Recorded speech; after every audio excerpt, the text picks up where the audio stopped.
Face à Boc-Côté, deuxième partie, merci de nous avoir rejoints. Nous accueillons maintenant Laurent Oberton, journaliste et romancier. Bonsoir. Bonsoir. Vous publiez aux éditions Magnus le troisième et dernier tome de Guérilla, le dernier combat qui décrit l'embrasement et l'effondrement de la nation et de l'État. Dans un instant, vous serez donc face à Mathieu Boc-Côté. Mais avant, vous connaissez la question. Mathieu, pourquoi avez-vous choisi d'inviter Laurent Oberton ? Si la question de l'insécurité prend une place croissante dans la vie publique, est-ce que c'est parce que la société s'ensauvage, comme disent les uns, ou parce que tout simplement aujourd'hui, certains ouvrent les yeux et constatent ce qui était là depuis longtemps. Donc on nomme finalement ce qu'on n'osait pas nommer hier. Et Laurent Oberton, depuis son livre La France orange mécanique, fait partie de ceux qui ont voulu nommer cette réalité. Laurent Oberton, bonsoir. Bonsoir. Alors, question première, le livre par lequel vous vous êtes fait connaître il y a quelques années déjà, La France orange mécanique, décrivait, certains avaient présenté ça comme une forme de compilation de faits divers, c'était la formule, décrivant une France ensauvagée, donc pas un simple sentiment d'insécurité, mais une France ensauvagée. Et vous nous disiez finalement, vous me dites si j'ai bien compris, ce ne sont pas des faits divers, il faut penser ces faits ensemble et à travers cela, une société nouvelle se dessine.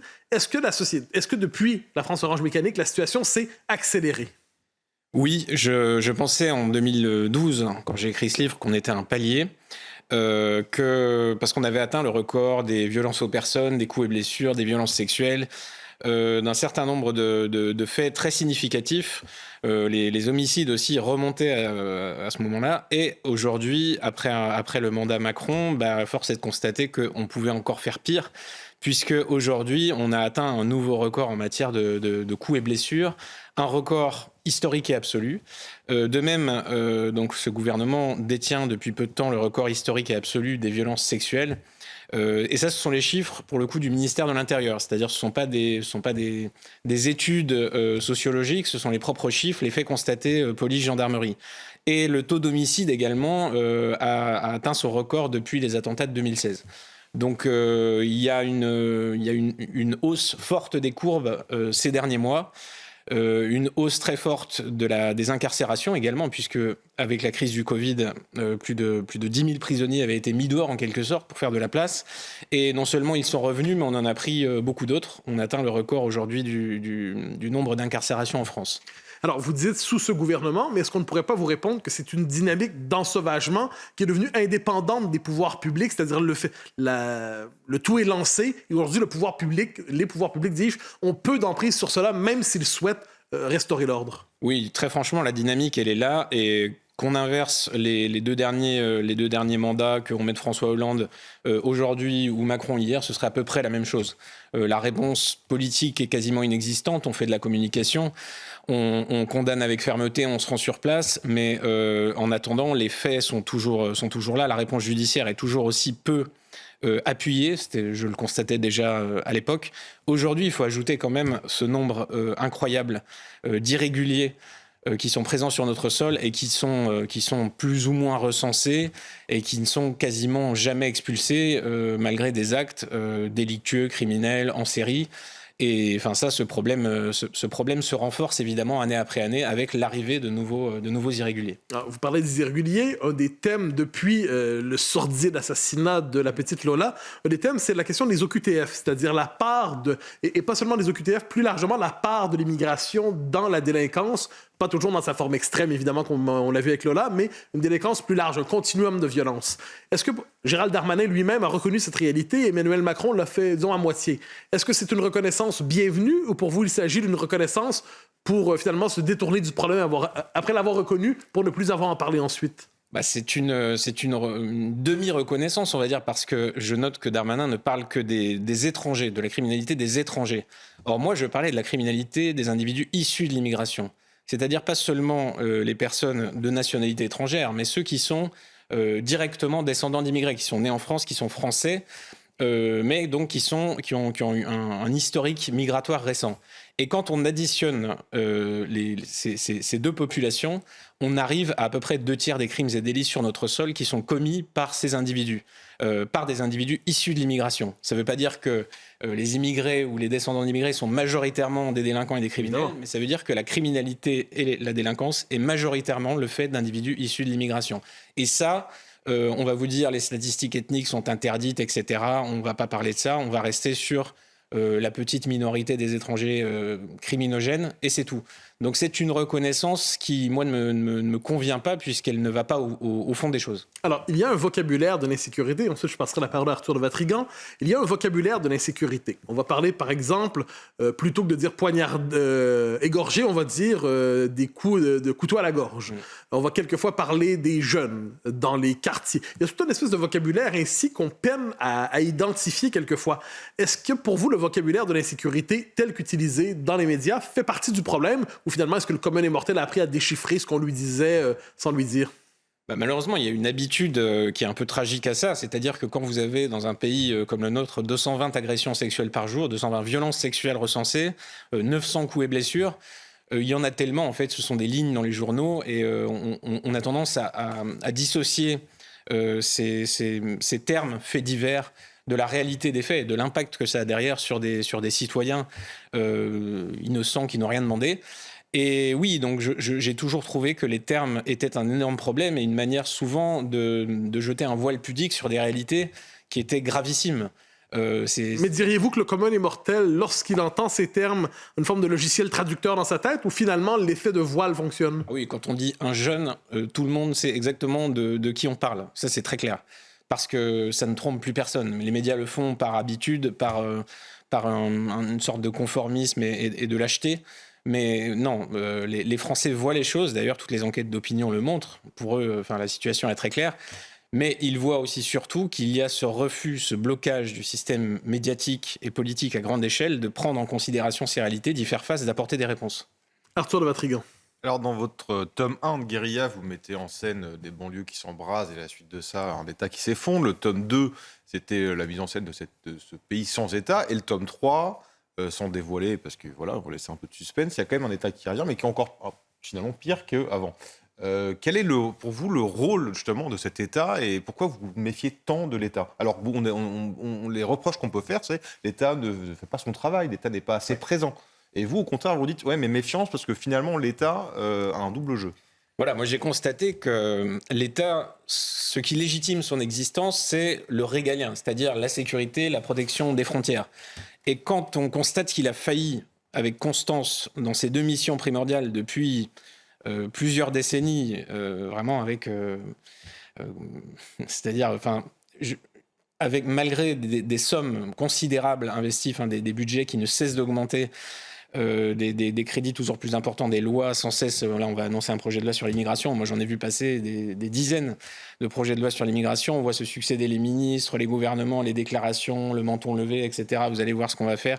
Et absolument rien ne se passe. On se dit soit cet État est impuissant et n'est pas la solution, soit il ne veut pas l'être. Et comme il a le monopole de notre sécurité, évidemment, on est en droit de se poser la question. Tout citoyen peut demander des comptes à son administration. C'est ce que j'ai fait, moi, avec mes livres, en disant, très bien, mais quelle est la solution alternative? Si vous ne faites rien, que peut-on faire, nous, face à ça? On est prisonnier de cette incompétence manifeste, et c'est extrêmement problématique. Alors, vous nous dites « ne veut pas » ou « ne peut pas ». Parce que on suppose, à tout le monde, on peut supposer que les différentes figures politiques ne souhaitent pas voir la société s'ensauvager, ne souhaitent pas voir l'insécurité augmenter. Donc, et lorsqu'ils disent on va envoyer des policiers, des forces de l'ordre, on peut supposer qu'ils souhaiteraient que ça soit efficace.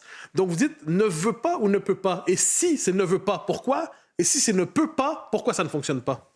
Je pense que la volonté, aujourd'hui, la politique c'est de la communication. C'est-à-dire c'est beaucoup plus facile de prendre un fait et de le retourner à l'avantage du pouvoir en place, de la doctrine médiatique dominante, que d'essayer d'empêcher des faits. Ça, c'est compliqué. Ça demande des moyens, du renseignement, des investissements. Et la politique, malheureusement, ce qui intéresse les personnes qui font un mandat aujourd'hui, c'est d'être reconduites, de donner une image valorisante de ce qu'ils font.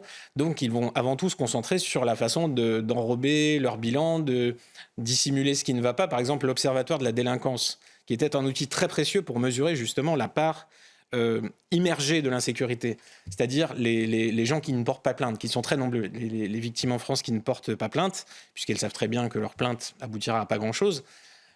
On avait un outil incroyable pour quantifier la réalité de l'insécurité, et Édouard Philippe a choisi de le dissoudre parce que ce thermomètre était extrêmement gênant.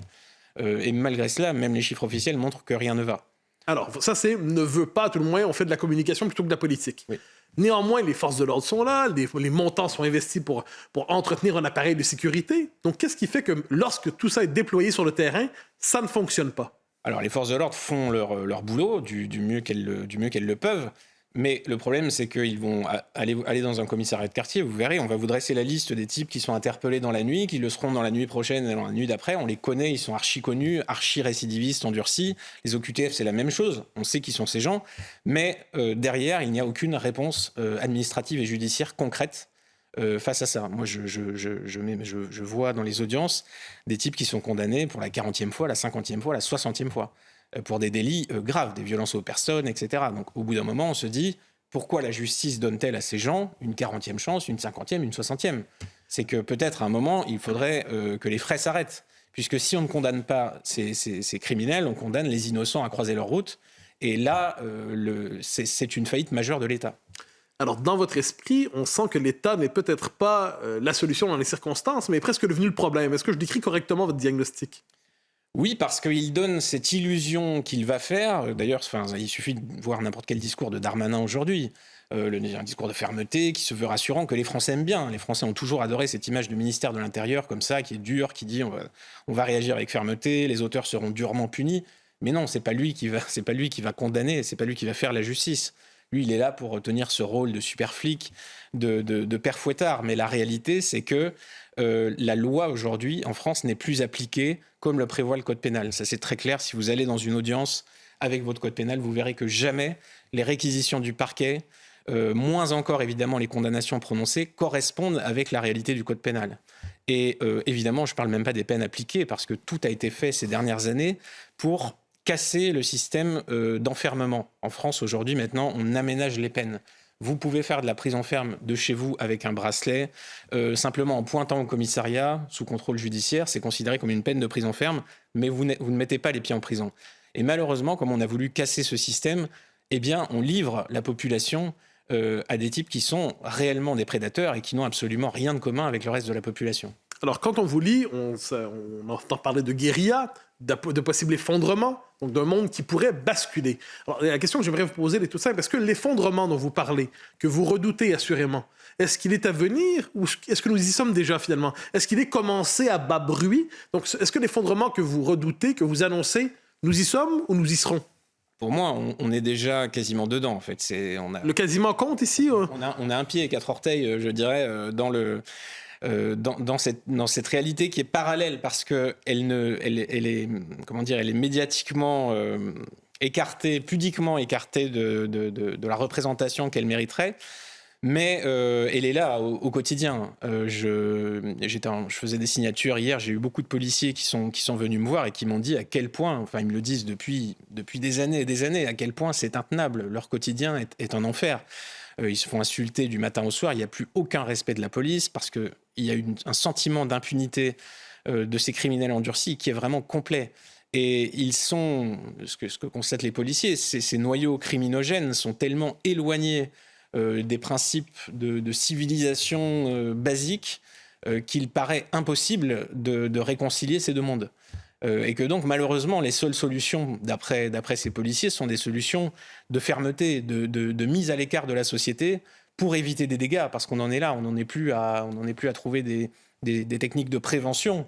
On est plutôt, c'est un jeu de massacre et on essaie d'éponger les dégâts aujourd'hui. Alors, il y a deux alternatives possibles dans votre scénario, disons ça comme ça. Soit la figure du chaos, c'est-à-dire une forme de décomposition avec un encadrement, une supervision administrative minimale, donc la figure du chaos, ou l'établissement local de nouvelles souverainetés qui ne disent pas leur nom. Des territoires qui soit sont soumis à la loi des caïds, soit à des gangs, soit de l'islam radical.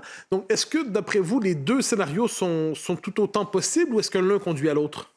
On constate déjà que c'est un petit peu le cas aujourd'hui.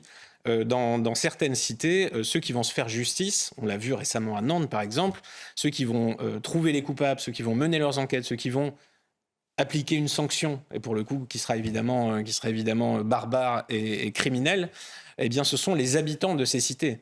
Aujourd'hui, ce sont eux qui font la loi dans certains ensembles et où les policiers ne vont plus, ou alors quand ils y vont avec un dispositif énorme et repartent aussitôt et n'y restent pas.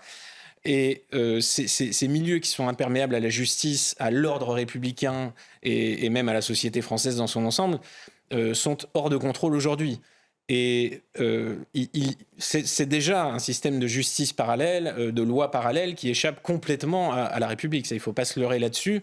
Et l'État a tendance à laisser faire parce qu'il sait très bien que les gangs organisés participent de la paix sociale dans ces zones-là, puisque s'il n'y avait pas ces trafics qui rapportent beaucoup d'argent et qui permettent d'organiser un peu les choses, parce que s'il y a insécurité, le trafic va en pâtir, donc on garde quand même une forme de contrôle sur ces quartiers. Donc l'État a tendance à être, on va dire, conciliant avec tout ça. C'est aussi pour ça d'ailleurs que le cannabis ne sera pas régularisé tout de suite, parce qu'on sait très bien ce que ça entraînerait. La criminalité de la drogue se reconvertirait aussitôt dans une autre forme de criminalité bien plus violente et bien plus dommageable. Arthur de Vatrigan. Mais alors justement, là, on a vu depuis quelque temps que les règlements de compte, le trafic n'était plus circonscrit au quartier, allait même dans les centres-villes des moyennes villes. Est-ce que vous pensez justement que ce principe d'État mafieux peut se déployer également dans les centres-villes ou dans les moyennes villes ? C'est-à-dire, à partir du moment où tout le monde reconnaît que l'État est inefficace, on va déléguer sa sécurité à quelqu'un d'autre qui vous la garantit, que ce soit une communauté, que ce soit un État mafieux. Est-ce que c'est quelque chose qui peut arriver ? Ah mais malheureusement, oui. Malheureusement, c'est la pente quasiment fatale. On l'a vu, le débat qui a eu lieu récemment avec ce jeune qui a fait justice lui-même. Sa fille présumée agressée et donc il a rattrapé l'agresseur et s'est vengé lui-même. Ça, malheureusement, on est amené à le voir et à le vivre quasiment tout le temps, puisque il faut se mettre à la place du citoyen qui est victime. S'il se dit que la réponse judiciaire à l'avance sera extrêmement décevante, sans aucune motivation valable, il se dit pourquoi je serai toujours le perdant de ce système ? Pourquoi finalement celui qui va se mettre dans l'illégalité, qui va commettre un crime, un délit, sera traité de manière bienveillante, et pourquoi moi je vais en faire les frais, je vais faire les frais de cette bienveillance directement. C'est très difficile d'apporter une réponse. S'il n'y a pas de justice, malheureusement, forcément, on va vers la justice privée. Alors, il nous reste moins de 2 minutes. Un retour sur, non seulement votre dernier ouvrage, mais la série. Vous annoncez un effondrement, donc. Vous annoncez une société qui se délite, qui se décompose, qui s'ensauvage, qui est de plus en plus barbare. Est-ce que vous Est-ce que vous envisagez aussi la possibilité que tout cela n'advienne pas ? Dans l'histoire de France, il y a eu des moments de redressement, des moments de renaissance, des moments de recomposition. Est-ce que tel scénario est aussi possible pour vous ou n'est-ce qu'une espérance vaine ? Alors, tout est possible, évidemment. Toutes les courbes peuvent s'inverser. Moi, j'ai écrit ce livre pour essayer de conjurer le sort, en espérant justement qu'il n'arrive pas. Mais la voie que nous suivons aujourd'hui est celle du chaos. Pour moi, ça c'est très clair. Personne ne semble prendre au niveau de nos responsables, dans l'administration, dans les grands médias, dans ce que j'ai appelé Big Brother, c'est-à-dire cette immense machine qui s'adresse chaque jour à nous du matin au soir. Personne ne semble prendre la mesure du chaos déjà qui règne dans les rues et des conséquences de cette immigration de quantité qui n'a jamais été voulue ni souhaitée et qui n'est encore une fois, pas remise en cause. On a vu récemment ce qu'il en coûte de la remettre en cause. Il y a immédiatement le soupçon qui pèse sur vous, ce fameux chantage à l'extrême droite. Moi, j'avais déjà vécu ça à l'époque de la France Orange Mécanique. D'ailleurs, j'ai disparu des plateaux de télé à cette époque pour ça, parce que parler de l'insécurité et de l'immigration, c'était déjà un blasphème. À partir du moment où on refuse de voir ces problèmes, parce que là, c'est quand même la cohésion du pays qui est en jeu, le capital social de la France est effondré, les Français n'ont jamais eu aussi peu confiance les uns envers les autres. Si on ne met pas ces problèmes sur la table, on va au massacre.